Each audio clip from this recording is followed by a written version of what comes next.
Hello there, you amazing viewers and subscribers, and welcome to a brand new Doctor Who review for today. So this review is on a TV story that was actually broadcast from the 2nd of November to the 21st of December 1968.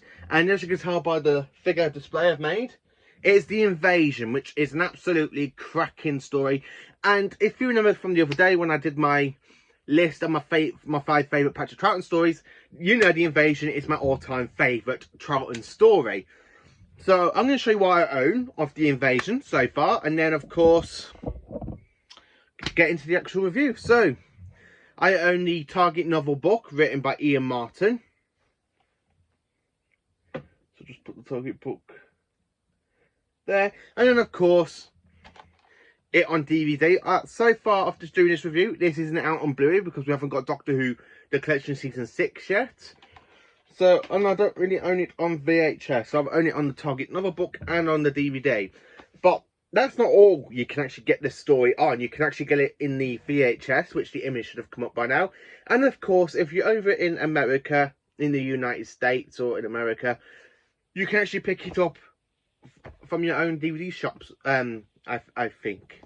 I don't know if you can or not. I think you can.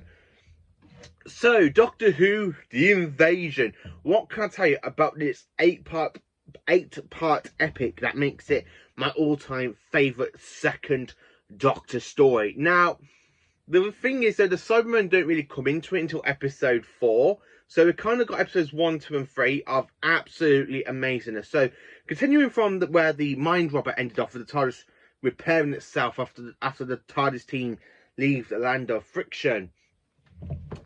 And of course, orbiting in the Earth solar system, the TARDIS is nearly hit by an asteroid. And of course, the Doctor does manage to make it dematerialize before the actual missile can hit. And then of course it lands inside a field, the TARDIS. And the Doctor makes the TARDIS go invisible, so it cannot be seen to the eye. Now, this story is absolutely epic because this is the very first story for Unit. It's the second story with Nicholas Corney with Alistair Gordon-Levittstrom. At this time, he is the Brigadier, where in the previous story of the season, not this season, season 5, in the Web of Theatre, he's actually a colonel in the unit. So he's promoted to Brigadier. He's the head of Unit. And of course, this is John Levine's very first story as Sergeant Benton, or Mr. Benton, Brigadier likes to call him. And of course, the Cybermen have a brand new updated design since the last invasion, in their last appearance in Doctor Who, aka the Wheel in Space. And this is the new design of the Cybermen. I haven't really got. I absolutely do enjoy this episode. I mean, there's some iconic moments. I love the fact the Doctor goes into the kind of factory to talk to Vivius Thorne, who is this guy, and of course next to him is Mr. Packer. These two, I really don't like these two characters. I think they are knobs. I really do. But when you get further into the story and that Mr. Thorne thinks he can control the Cybermen, you know, he will make the Cybermen do what he wants. He wants them to invade the Earth, and so he can rule the Earth. And then after the Cybermen have done the invasion, that's it. He gets rid of the Cybermen, and Earth is now his. But that isn't a typical Cyberman motion. You know what the Cybermen are like. They literally just get rid of anyone. And of course, they were going to kill him, which he is saved by the second Doctor, because even though the Doctor does try and tell Vaughan, you cannot make deals with the Cybermen. I know that. You probably know that. You can't make deals with the Cybermen. And Vaughan is just an absolute little pathetic little moron human being. I have to say about that. But this story has some great intentions of it. It's got really great piece of music. Very dramatic music. I love the fact we have a rogue Cyberman made by Thorne, because he literally put on the machine from the Professor and he makes a Cyberman go,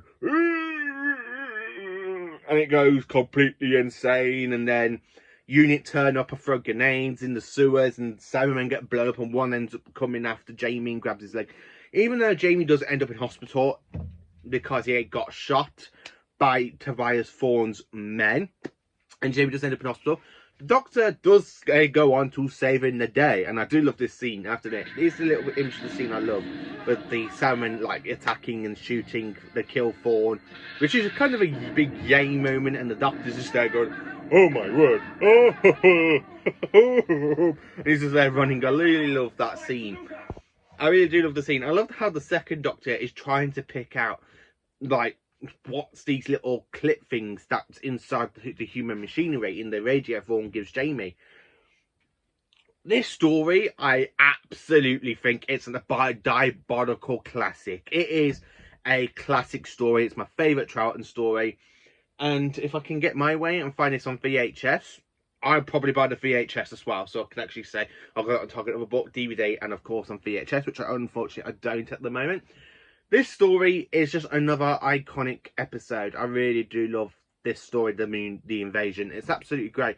It's definitely up there for Cybermen stories. This is my all-time favourite Cybermen story, followed by AF Shock, and then of course followed by Associate of the Cybermen.